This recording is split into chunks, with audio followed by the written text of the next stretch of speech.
Good evening, parents. I am your proud principal, Mrs. Wallace, and I'm super excited that you are all here. Welcome to our kindergarten roundup, and this is your first step to getting your pre-K child ready for kindergarten.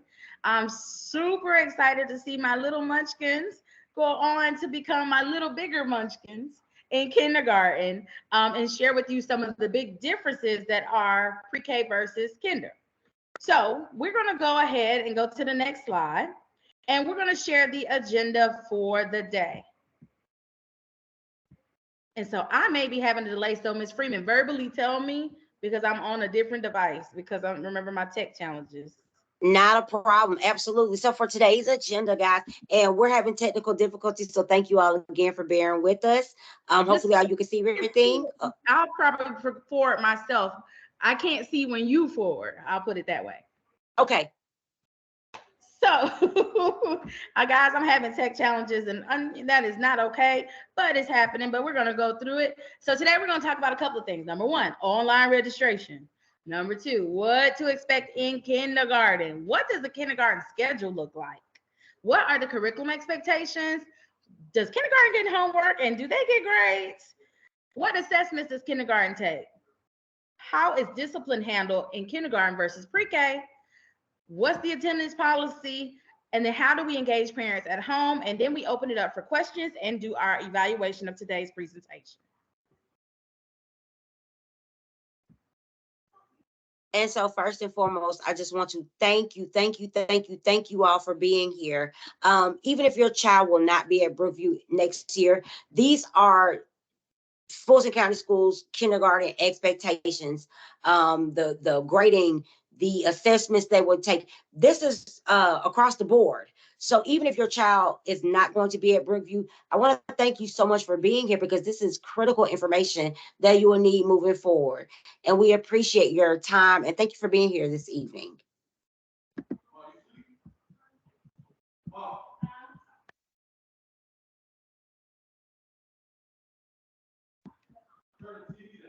All right, so we are talking about online registration. So when we're doing online registration, first and foremost, you can go to our school website or you can go to fultonschools.org/enrollment. Now, there's required documentation. I get asked this every year by parents. What do I need to register? 2 proof of residence, and it must be a lease or your mortgage and a utility bill. Birth certificate, social security card, your immunization, and then your ear, eye, and dental form. And if you are receiving any public assistance, then you can bring your Medicaid card or your food stamp card for pre-K only. So just keep that in mind. Any questions there? So I always tell parents, take a snapshot. So when it's time to enroll, you don't have to guess what do you need. If you have all of those things, you are in good shape for online enrollment.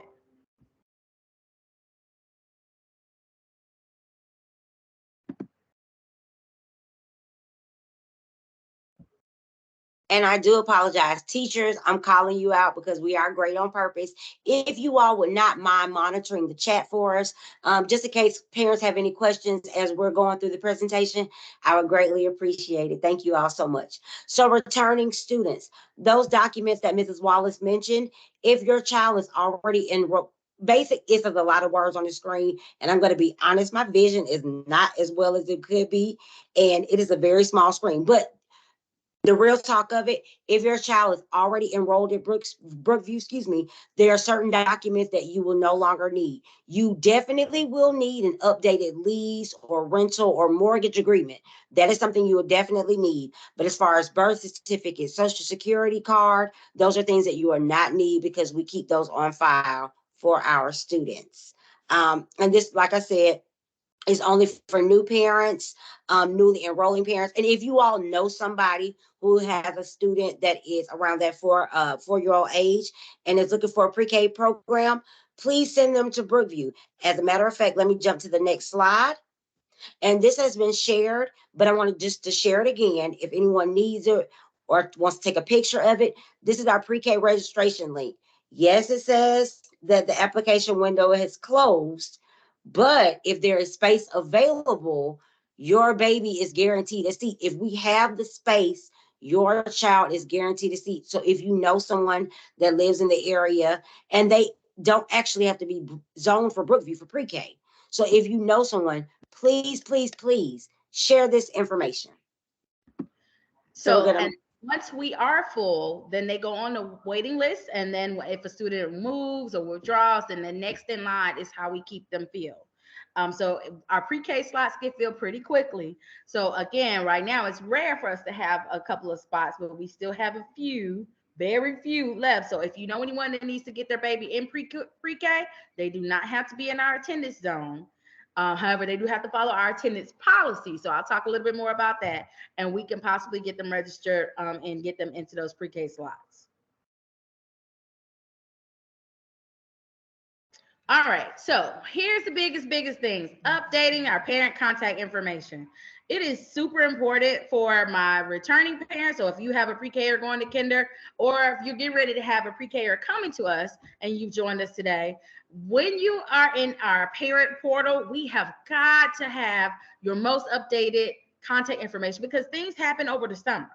A lot of changes occur, and sometimes there's pertinent information that I need to get to you. So we need you to make sure that you're constantly updating any changes. That means if you change your email address, your phone number, your mailing address, and any of your emergency contacts. And all you do is simply log into your parent portal, go into that portal with your personal login to make those changes and updates. And if you need any assistance, you can reach out to Ms. Freeman or myself, and we can help you with that, or Ms. Fornes. It can also be found on our website and on the link listed on the screen with the campus.fultonschools.org. And once again, I promise I'm going to share all of these links and everything. Because unfortunately, when we're presenting, I can't do the chat at the same time. But I promise I will share all of these links. I'm going to send another email out to pre-K with this recording, so people who were not here will be able to experience this presentation as well. So with that being said, prepare for your first day of school. You always want to visit our school website. It is fultonschools.org backslash Brookview, capital E, capital S. And once again, I will share all of this with you. You want to do the kindergarten roundup events like you are here this evening. Thank you so much once again, because this is crucial to know what your baby is going to be doing moving forward in their academic progression. PTA and our SGC council, those are our backbone behind the school. So please make sure you're reading our school newsletter and staying posted on Class Dojo for all updates on PTA, such as our dance, as well as our SGC, which is our Student Governments Council. The teacher websites, we have the teacher email addresses linked to the school at all times. So if you don't know your teacher's email address and you need to make contact, if you go to our Brookview website, their updated contact information is available, and you can email them at any time. Summer learning and activities such as summer school that we are having this summer. If you are school events, once again, such as the dance, that is so shameless. I'm sorry, y'all. It's Thursday, so I'm pushing it. So thank you all again. And after school programs such as the YMCA run by our amazing Mrs. McKenzie, and transportation information such as buses and things of that nature. This is a YouTube video, and I once again will share that link with you all at a later time when I share everything else. But I honor you all's time, so I want to keep this presentation moving. Is that okay? Okay. I'm sorry, I'm still in this one too. As the parent liaison and the secretary for the school, how to stay connected. We have you covered on all bases.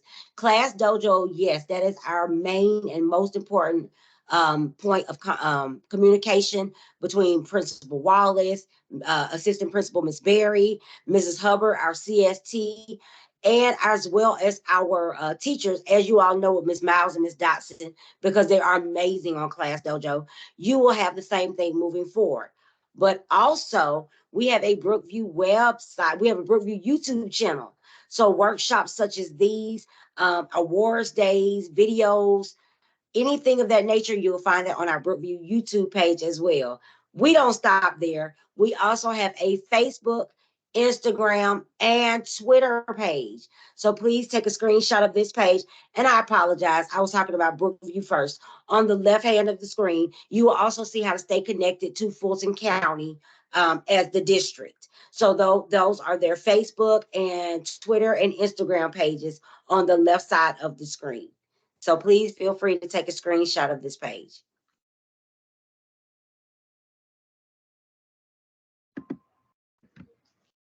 All right, so when we are getting ready for kindergarten and pre-K and kindergarten, we begin teaching health and safety at home.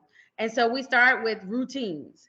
And so something as simple as wearing masks is, if applicable, washing our hands, how we play safely and cooperatively, meaning how do we share? Because that is a huge, huge topic in the very first couple of months of school. Teaching independence, teaching them how to open their milk cartons, their juices, showing them personal hygiene, like how we make sure that we are clean, how we sneeze and catch our coughs and sneezes in our elbows, and the importance of keeping them clean, how we clean up after we mess up.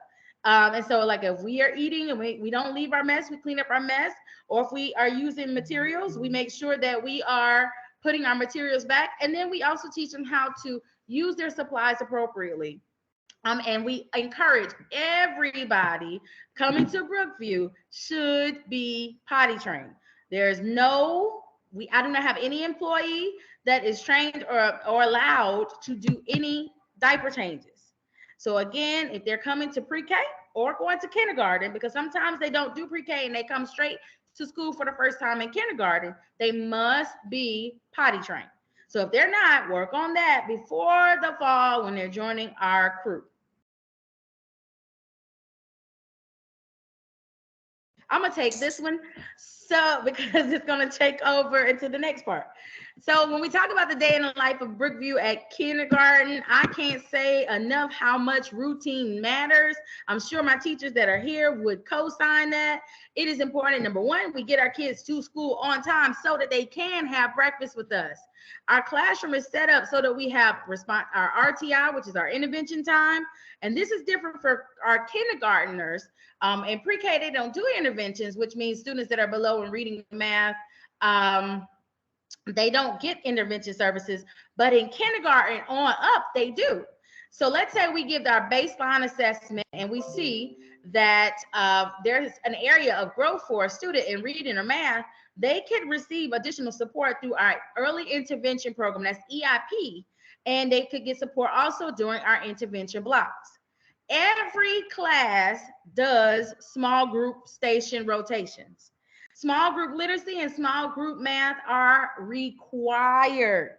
And it's not an optional thing. So it's important that we teach those foundational skills like sharing and cooperative working, because they will rotate independently to their stations, and they will do it in kindergarten. And our kindergartners do it like pros, which is an awesome thing, testament to my teachers being amazing. They also will need to learn how to log into ClassLink on their own. And so sometimes they have QR readers and they scan their little cards on their own, but we don't type their lunch numbers in for them. We teach them how to, because they're big boys and big girls and they are kindergartners. So we want to keep that in mind.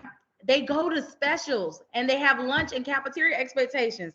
And like in pre-K, typically the teacher's assistants stay in the cafeteria with those kids, but in kindergarten, it may or may not be their paraprofessional that is their cafeteria support. They are at the table and they are eating independently of their teacher because their teachers are getting a lunch break. So that is different. So they have to learn the cafeteria rules, how we walk through the line, how we grab all of our utensils, how we go to our seat, how we earn cafeteria dojo points. So these things are important. They also go to specials. So pre-K, they stay all day with our brave pre-K teachers. Oh my goodness, they are so brave, because I tell anyone I could not do pre-K. They are busy bees, busy bees. And Ms. Wallace's energy level is drained by the first hour in pre-K. And I'm like, whoa, I'm ready to go back to 5th grade. So when we think about that, think about they go to specials. Not only do they have their teachers, but they go to PE, art, music, and media, and potentially maybe STEM if we have STEM next year, or if we just do a media extension, we'll see. But again, they will have multiple teachers, not just their homeroom. And so they have to learn how to adapt to new settings. Now, the big thing that pre-Kers go through a hard struggle by the time they get to kindergarten, and kindergarten teachers deal with this the first 2 months, I would say, the whole idea of no naps. We are working hard in kindergarten. There are no naps. Our full day is for instruction. And so we have to get our kids in routines, which means we have to send them to bed reasonably because they're expected to be able to work and have the stamina to work for a full instructional day. Again, I'm going to say this again because being potty trained is a really big deal. Kindergarten teachers are not diaper changing. I can tell there's no way we can do pull-ups. We can't do anything by law. We cannot do that. So kids have to be there. And oh my goodness, and we won't tie shoes long. So we tell parents, start working on that now. But after the first month of me trying to teach you how to tie your shoe, you should be able to tie your shoe. So parents, start working on that prior to them getting to us in kindergarten. All right, so let's look at this actual kindergarten schedule. And this is an example of what a day could look like. They start off in the morning with their breakfast. They go through the cafeteria line and they take their breakfast right to their classrooms. The morning announcements start and instruction starts at 7:40. They have their morning meetings, or they do their student success skills lessons, which is teaching them about like empathy, teaching them about friendship, teaching them about bullying, like it's different social skills. And then they go into their instruction. So we have phonological and phonemic awareness. So now we're learning about letters and letter sounds. And then we go into literally how do we decode? How do we put those letters and sounds together to make form words? Then these kids go into small group reading where we're going to hone in on those skills we just practiced at whole group phonics and phonemic awareness. And we're going to dig into that. And then we're going to get to reading an actual text because the goal is to develop little readers. So we push, and they go through that and they do 3 rotations at minimum. So it might be a teacher station, and then they'll go to the paraprofessional station who might be working on sight words. And then they have an independent station where they will probably be on their iPads working on iReady or some skill digitally. So the kids get to be very independent very quickly because that's the structure of that's just our literacy block. Now we go to recess. Go outside and play. As you see, it's 20 minutes and typically mostly 15 because you have to transition for the bathroom and water breaks.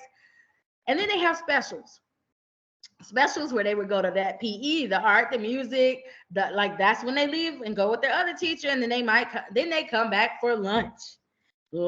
And then we go into writing right after lunch, bathroom break, and then back to work. And then back to whole group reading. And then we go into our social studies, our science. And they have exit tickets. Exit tickets are assessments to say, do you know what your teacher just taught? How do we know what you know? So it's a quick little check for understanding to see what our kids learned in that day. And then math is structured very similarly to reading. You start off with your do now. So the teacher starts off whole group and they go through and they do a guided practice. I do it, then you do it. Now we do, and then you do independently. And then we break into our small groups. And again, teacher station, working on a skill, paraprofessionals table, working on another skill, and then independence is doing something with technology or working on a math game or station activity. So again, we are developing skills, and this is the structure that they'll have the rest of their time all the way through elementary, because this is how the rest of the school operates as well. And we, of course, stamp that learning, review what we taught, and then do a quick exit ticket to make sure we know what we taught. So how do we know what you know? And what do we do if we didn't get it? And then from there, we go right into the intervention. So let's say our assessments that we gave at the beginning of the year or the middle of the year or the end of the year revealed that there was a weakness in reading or math. Now you're going to go to work on those deficits, those skill deficits. Might be with your teacher, you might not be with your teacher. And we move kids all around the building and we target those skills and work on those actual deficits until we see improvement. And then when they get the improvement, then you can move out of that group and we might see something else you need work on, and we might pull you for another one to work on that.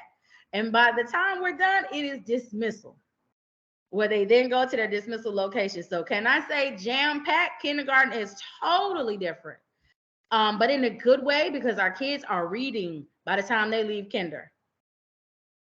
Any questions? Because I know that was a lot of information.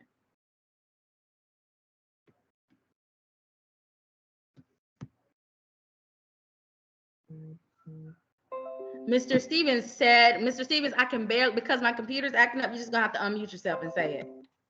Thank you, Ms. Principal Wise. I was just about to say that. Thank you. Okay, so I was going to add that basically in kindergarten, for the first month, like we do still do phonics, letter teaching, and phonological awareness, meaning sounds of letters. But a lot of parents tend to come to kindergarten, bring their kids to kindergarten, thinking that we're going to be teaching ABCs all year long, and then that's going to be our thing. That's not our thing. We need you to hit that hard at home before they come to kindergarten, because while in the first month we are doing that, after the first month, it's words, and it's words all the time. And while we are looking for sounds in words, that does not mean that they are identifying a letter on its own. That means they've got to look at that whole word. They have to be able to hear the whole word, and then break the sounds apart, right? That's for us to teach in kindergarten. But a lot of parents come and they think, oh, well, they're going to be singing their ABCs today. We don't do that. And so our pre-K teachers, thank you, Mr. Stevens. That's a very valid point, because we challenged our pre-K teachers to build the kids up. They should know their letters and letter sounds and be able to identify beginning and ending sounds by the time they leave pre-K, so that when they get to kindergarten, it's not this huge shock. Now, the issue is when parents don't do their part. I'm going to be transparent. We need parents to make sure their kids come in knowing their letters. And I don't mean just singing their ABCs, identifying their letters. If you have an index card and you mix them all up on the table and you say, find a letter, they point to one, they pick it. Can they tell you that letter and the letter sound? That's what we mean. If you show a picture of a fish and say, what word is that? Like, what is this? They say fish, what sound do you hear? And they're able to say, that is what we need them to be. Those skills help us to get through and get our kids to reading faster. So those are the things that you want to do. The same thing with counting. It is great that kids can say their numbers, but if they cannot recognize that there are 10 objects on the table, when we say count these objects in a subset, then that's an issue. So make sure they're actually counting one-to-one correspondence with objects, and make sure that you are practicing counting from random numbers. For example, if I say 14, what comes after 14? They need to be able to say 15. And a lot of times kids have sung the songs and can say the numbers, and they cannot tell you what goes before or what comes after. And that's a huge skill that we practice in kindergarten before we get to the addition and the subtraction and place value. So it's a big learning year, but we need our parents to be informed so that they know what to do, so that our kids are very, very, very ready. And Mrs. Wallace, these next two slides are going to be a breeze, because you literally just said the next thing that we're about to say. I mean, that you were about to present. Well, let me just add a couple of things I didn't say to parents. So if you notice on the left, this is a great slide for you to go ahead and take a picture of. So I would encourage you to do so, because we also need them to be able to write.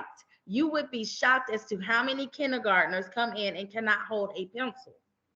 That is something that can be started and should have been started a long time ago.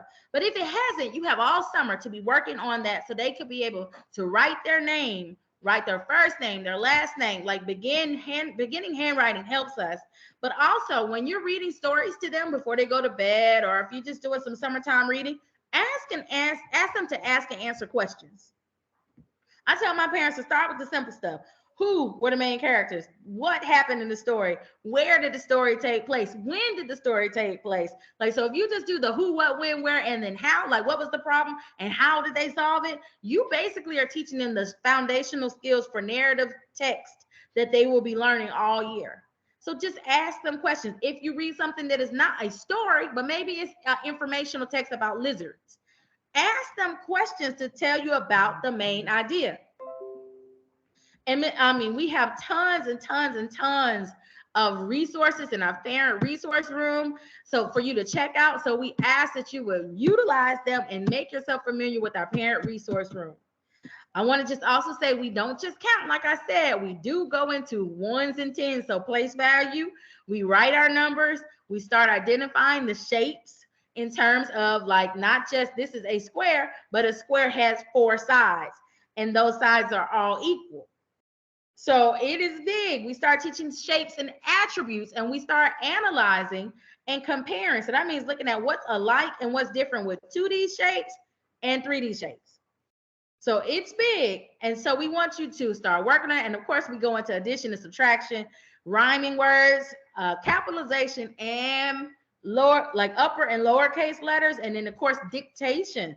We start getting them to write sentences that we say. So if you're learning sight words and some of your sight words are I and C and A, and then you learn into the code, I might say, write the sentence, I see a dog. And you should be able to dictate, meaning you should be able to write that sentence because we've been practicing those sight words and you know how to sound out dog. So be aware that it's good stuff. Kindergarten is a huge learning curve year. All right. Thank you, Ms. Freeman.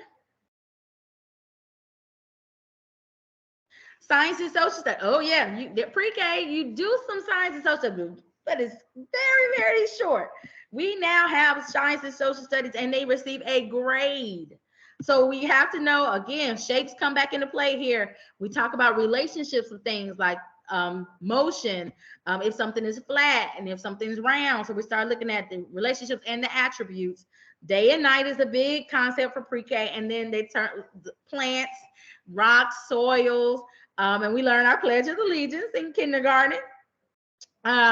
We identified various important historical figures and landmarks, and they start to learn about community, like the difference between a community and a neighborhood and a state and a country. Like they start to kind of identify it slightly, and then every year they'll learn a little bit more and go deeper with it. So yes, there are skills that they need to know for that too.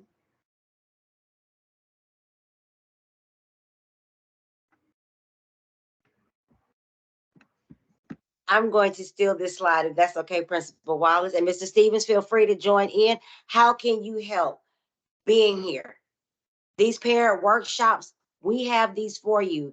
And when your child goes to kindergarten, we have workshops for everything: math, reading, assessments. Your child will be taking assessments like real testing.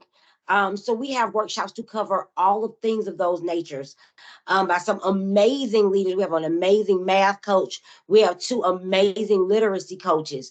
They do presentations like this parent meeting throughout the year. We have about 5 or 6 academic workshops. We need your support. Not only that, working with your child at home. We can only do so much. Our teachers are amazing. Like our kindergarten team is incredible. All of our teachers at Brookview are incredible, but the learning can't stop at school. That's something, you know, you have to, that's building that bridge between family and school and home relationships. We have to work together because it does take a village. And Principal Wallace, definitely chime in, please.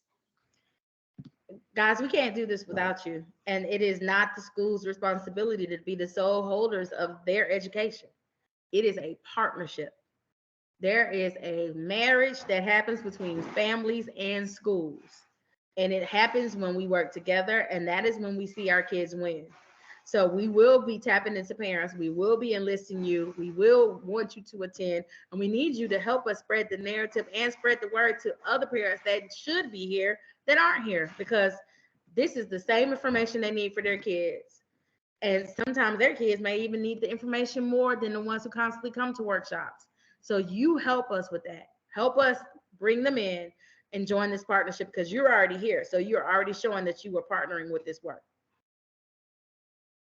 Principal Wallace, may I add something to that? Sure. For the parents' help? Ms. Wallace mentioned that, you know, we go to small groups where they get the direct instructions, and that is true. But keep in mind, parents, when we're in small groups, we have from 4, 5, or sometimes 6 students in that group. And so the parent still is the person who would have the most time to spend with reviewing and drilling the sight words and drilling those sounds and things like that when we send the homework home. And that's And a great speaking, segue into I'm our sorry. homework conversation Right. because homework is just that. It is to be done at home and done with our parents. It's parents and guardians' responsibilities to check and work side by side with their child to make sure it's happening and that it gets to school. Our homework is given nightly, Monday through Thursday, for our little people. And so most times our kindergarten teachers give that packet and they'll tell you when it's due. But it's the parents' responsibility to make sure that the kids get it home. They are 4 and 5 year olds. So we can't hold them accountable for that, but we can hold parents accountable for that. And we should not see parents doing the homework for them. We've had some where parents say it's just easier to just do it. That doesn't help the kid, and that's not going to help them thrive at school when you're not there. So we ask that you push your kids and allow them to learn and grapple through it. Like it's okay to, we call it progressive struggle. There is nothing wrong with them grappling through a content or a concept and struggling a little bit and then eventually getting it, because that teaches them again that stamina that we need them to be able to sustain through difficult tasks as they grow and learn daily.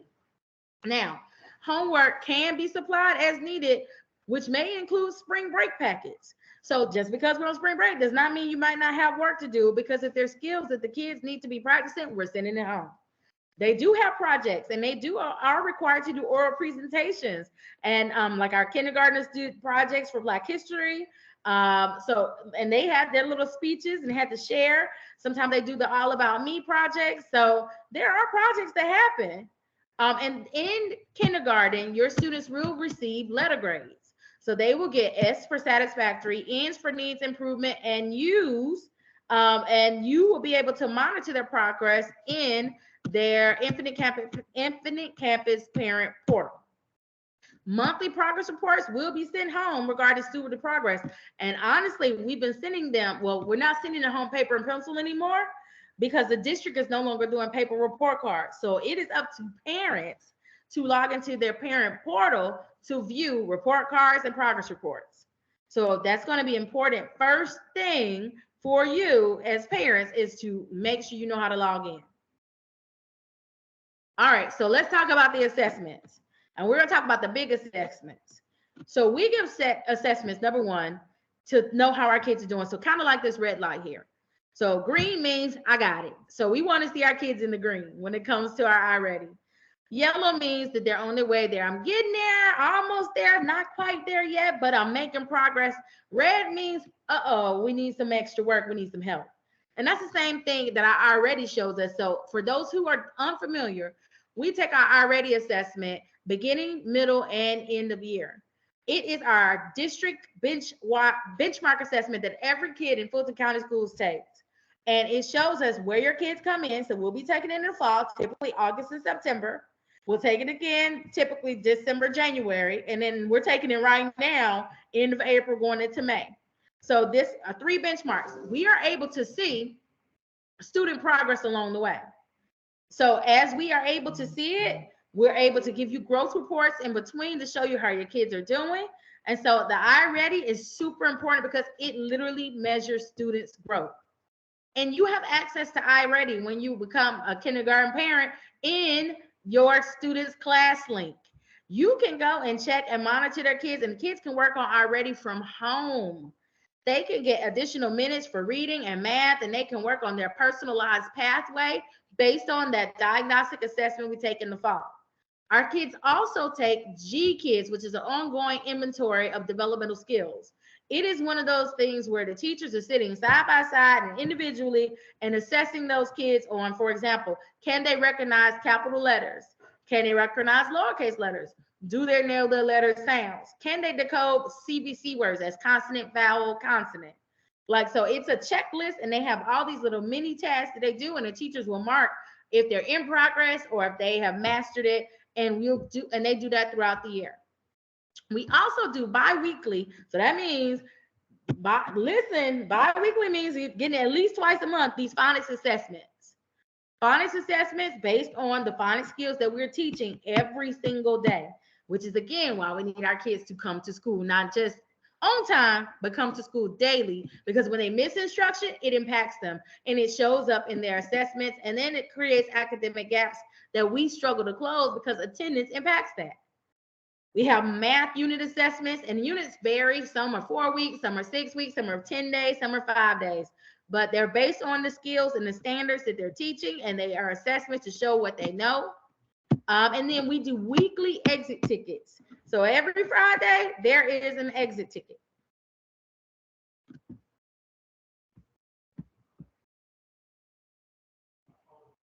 All right, so we're going to transition into school discipline.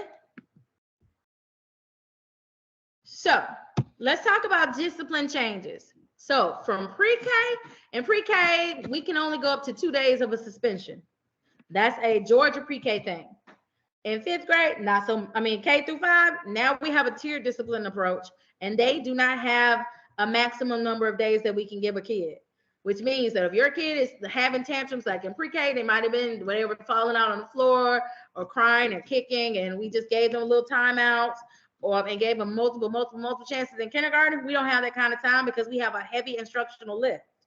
So you want to make sure that you're paying attention to that. So the tiered discipline approach is like, depends on the degree of discipline imposed. So basically, depending on the severity of the behavior is how those disciplinary consequences align. And those discipline consequences are per infraction. So I just need you to know that. So there's some factors we kind of think about when we think about the severity of behavior. We think about the age of the kid and the grade. And so when you look at this slide right here, we do what's called supportive discipline management techniques to make sure that we are giving our little people a chance to kind of get the hang of school. So versus us going, for example, I'm going to look at, if you look on the left side, those are the rules and offenses. So let's say 6A, a student is teasing somebody or taunting somebody. Well, we know that if you're in 5th grade and you're teasing and taunting somebody, you know what you're doing. So it's going to look a little different. You can end up with, basically you can end up with some timeout all the way up to some out of school suspension time. But if you're in kindergarten and you're teasing and taunting, you might not even know what you're saying. So we might go through and do some classroom interventions. We might move your seating, and you might have to do an office timeout, and then we send you back to class. So we do try to keep that in mind. However, extreme behaviors will not be tolerated. Fighting, unacceptable no matter what age, and that will result in an automatic suspension. Hitting or kicking a teacher, throwing objects, or hurting or harming anyone automatically will result in out of school or in school suspension because that's unsafe and it's dangerous. Anything that puts someone at risk of hurt or harm will have a consequence that's more severe than the supportive discipline management techniques. So they can go all the way up, even at the elementary age. Believe it or not, we sometimes have some kids that do some things that they shouldn't be doing, mimicking behaviors of kids that they or older siblings or family members. And like, for example, try to bring a vape to school, vape pen. Well, that can end up with your kid at an evidentiary hearing and end up with them on their way out of Brookview into an alternative setting, and we don't want that. So we want to make sure that we are paying attention and that you guys are very familiar with your code of conduct. So every year, the code of conduct is shared with parents, and we ask that you read over it and digitally sign it. And it's also always posted on our website, Fulton County Schools website. It is somewhere where you have access to know exactly what the consequences are for things that your kids may or could end up with disciplinary infractions for. So make sure you're familiar with that. Are there any questions with this? And once again, I'm going to share the entire presentation with you all when I share the links, so you can actually view the slides for yourselves. And looks like we got a question in the chat, possibly. Oh, thank you, Ms. Sheik. Said no questions for her. All right. Now here's my big pitch. Guys, attendance in pre-K is absolutely horrible. I know it's because they're little and parents are still like, oh, my baby. If they cough or sneeze, we keep them at home. Well, guess what happens when we keep them at home? And now that they're in kindergarten, and you've seen what an instructional day is like, they are now widening their achievement gap. They are creating holes in what they know. And it's almost impossible for teachers to go back and catch that kid up. So we have to get our kids to come to school. So this graphic shows here that elementary students read well by the end of third grade, right? If we have too many absences, excused or unexcused, it doesn't matter. Absence is absence because they're not at school. It can keep the students from succeeding in life. And so when people always ask me, well, what's considered too much? 10% of the school year, it's 180 days in the school year. We need to be under 10. Under 10%. So we should be less than 18 missed days because that's equivalent to 2 days a month. In 2 days of instruction, you can't get back. That is too many absences. So we tell everyone strive for less than 5. We want less than 5% of those school days for an entire school year. And we want less than 5 absences for an entire school year. Now, some things when they're really sick, we can't help that, and we understand that, but it's still the parents' responsibility to get the work done, get the makeup assignments. We want to make sure, because there is a process when kids are out that we follow. So I'm going to start from the bottom. Tier 1 is what we expect every kid to do. We're striving for less than 5, and we want them to come to school every day. Tier 2 is when they start having absences and they have 3 or more unexcused absences. Then the school sends a written notification to the parent or guardian, and then our social worker is getting a referral because they've had consecutive absences. By the time we get to tier 3, that's 5 or more unexcused absences. Okay, we're going to the social worker. We're going to determine if the attendance is having an adverse impact on the student's academics, and they may end up referred to the SST process, which is the student support team. And then we possibly could refer them to truancy intervention, which means we go through the courts. Tier 4 is when we are doing these court meetings, and we have been doing them all year because we have some parents and students that are not meeting our requirement for attendance. And their kids are suffering as a result because now they're at risk of retention. They're at risk of retention because they missed too much school, and now they don't know what's going on in class and they can't do the work. So it's important. And then after we get to the 15 or plus, we are definitely doing defects. Absolutely, because that's against the law.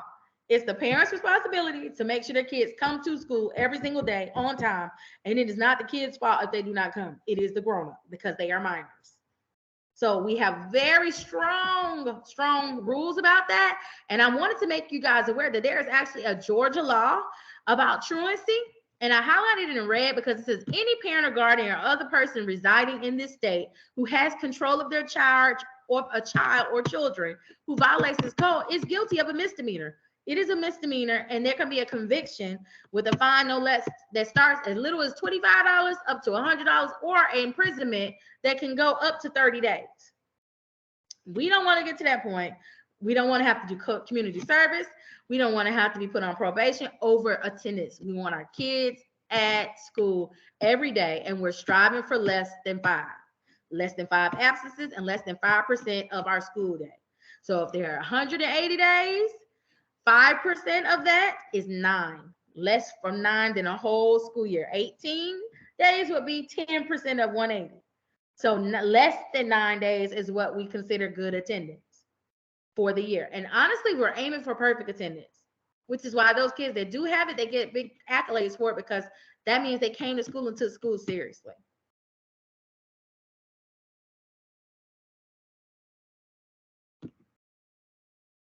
Once again, my shameless plug, parent engagement.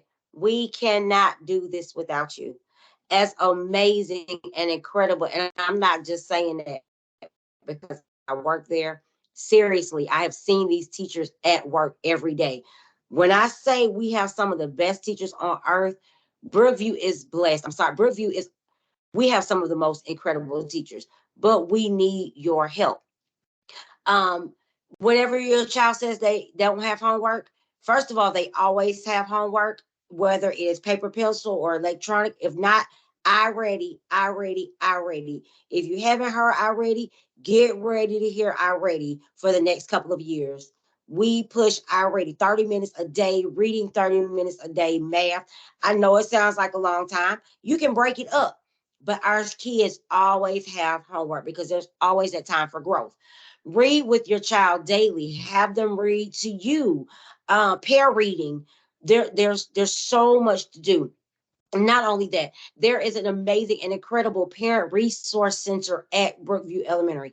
If you've ever been in the building, when you come in, it is the first door on the left-hand side. It just kind of sits off by itself. But in there, there is a computer that you can use. Yes, parents, you can come to the school. You can do your resume. You can do printing. You can do emails. There is a computer for you. Not only that, there is, oh my gosh, I love spending money. And every year they give me money to keep spending. And when I tell you, I find some of the things that I find are the most incredible. I ask teachers, hey, how do you think kids will like this? How do you think a kid in your class will like this? These are materials and resources that are there for you to take home and to support learning at home with your student. So it doesn't stop at Brookview. It goes beyond. We have so many. If you don't see something you want, I like spending money. So let me know. Dry erase boards, dry erase markers, manipulatives, ELA materials, reading materials. I have things and they're all there just waiting for you. It's as simple as coming in and checking them out. I promise I won't make it hard because I am thankful that you are using these resources. You don't need an appointment. You come to the school, you buzz the front office, you say, I need to use Parent Resource Center. Yes, I will check your ID to make sure you're supposed to be there. But after that, I show you what you need, and it literally is all yours. And once again, I'm going to share something that's not on the slide. If you did not know, Brookview has a laundry room. You can come to the school, send me an email or call me and let me know what day you would like to come up, and I will make it so that it is a secure and private room. You will have the key to that you can go wash your clothes in privacy. So these are resources that are here for you. Like we said, we are the best kept secret on the hill, and we mean that. We Principal Wallace is amazing when it comes to parents. Like, she wants the best for your children. We try to do everything we can to make it so. And if we don't have it, we'll try to get it. And that's let me just just being say, as transparent. and what she didn't say, this is totally free, y'all. We try to make it accessible for every single parent. So you don't have to worry about laundry detergent. Just bring your clothes and bring you. We like, if you need that, don't let that be a barrier as to why your kids don't come to school, or don't let it be a reason why kids may get picked on because they smell. We can eliminate that. And if you let us know what's going on with you, we will do our best to help. Now, I think I saw something pop up on my screen again. I'm having some tech challenges, but I think it said, what happens if you have a kid that is sick often? Well, there are two ways that you can handle it. Get the medical excuse from the doctors is one. You always turn in your medical excuses, and those will go from unexcused to excused. But the other thing, if they have a medical condition, because we do have some students that have medical conditions, for example, sickle cell. And so we have kids that are constantly out because they have to get transfusions. We have programs that, number one, we put those kids on what we call 504 plans, where we're able to give them accommodations for their disability or their issue. And then we also are able to make arrangements for homebound instruction. So we have some kids that have serious things like cancer. They cannot come to school. That doesn't mean they don't get high quality education. So guess what? Our certified teachers go to their home and provide instruction after hours. And that is something that we pay our teachers to do, to be able to do that, because we want every kid to win. So again, there are a lot of supports that the district offers and Brookview specifically offers to make sure every child wins, but we have to be in the know. So if your kid has a medical condition, bring us the medical documentation. I'll tell everyone, if you ever get a diagnosis from a medical provider, bring a copy to the school. Number one, so we can put it on file. Number two, so it can be flagged in case it's something that we need to know. For example, food allergies, asthma, like those things we need to have flagged. So as soon as someone scanned them in for lunch, boom, allergic to fish. We will make sure that kid never gets that. Or if you're a teacher who, or when they're switching classes or going to specials, but you're not the homeroom, so you don't know what's in the PR folders, it'll show, oh, this kid needs to take their pump with them. So again, we want to make sure that you guys keep us informed because we'll be there to support. But for those absences, we need documentation, and we'll have to have a plan in place to make sure that the instruction still happens for those kids. Because when they're absent, they don't get out scot-free without doing the work, because their grades still have to happen and the learning still has to happen. That was an excellent question, though. Are there any other questions? I'm gonna come off because I didn't feel like texting. What do we do about an IEP? If you have an IEP, that is an awesome question too. You go ahead and bring it to the school registrar, Ms. Fornes, and what she does is she disseminates it to myself and my instructional support teacher for special education. Now, not all IEPs mean that your kids are going to get pulled out for special ed services. It could be that your kid just gets additional time on a test. It depends on what's written in that IEP, but it's my job to make sure that we are in compliance and that we are servicing that child based on their IEP. And if their services or things that are listed that Brookview doesn't have, then I have to find a school that is comparable, where we'll still be the home school, but we get those services in place as quickly as possible for the child. Does that make sense, Mom? Absolutely. And that was an excellent question too. An excellent question. Are there any other questions? And guys, this is your chance to, like, whatever is on your heart or mind or questions that you want to ask. While we're such a small group, that makes it perfect for transparency and just overall get to know each other.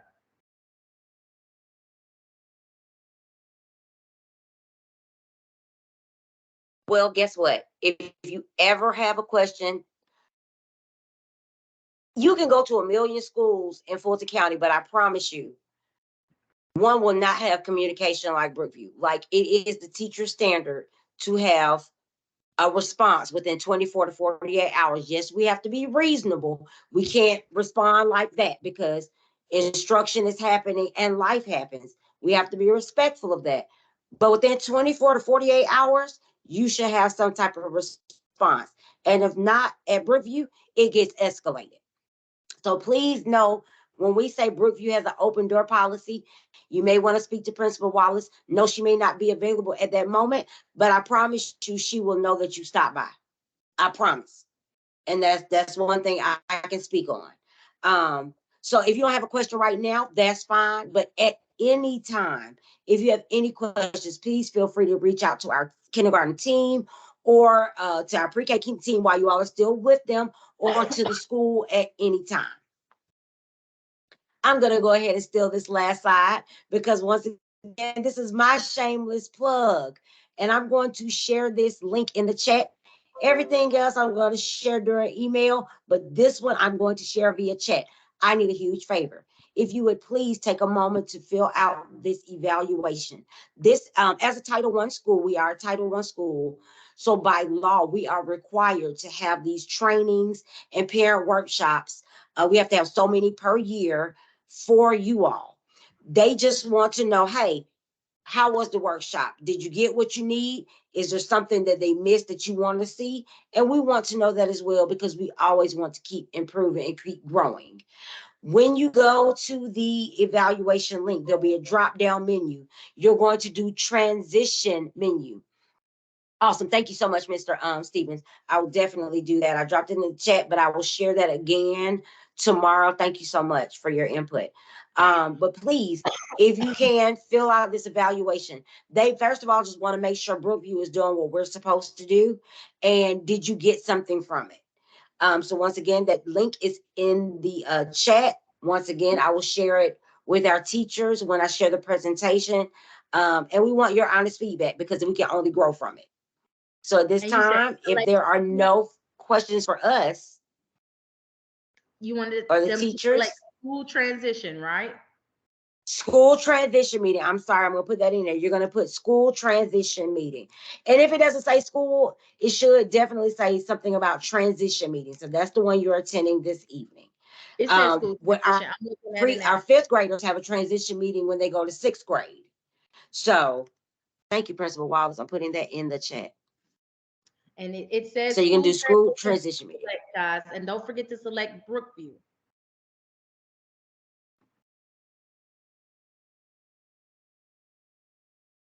Another question. All right.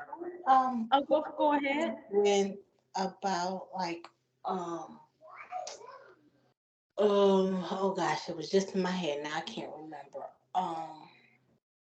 If we would have to move out of district. Say that again. Help. Can you put it in context a little? So are you saying that you like have to move and you're no longer in zone? Yes. Is Okay. there a way, like, if they have an IEP or something, to keep them at Brookville? So you and I can talk offline. There's something called a hardship, and Fulton County opens up hardship windows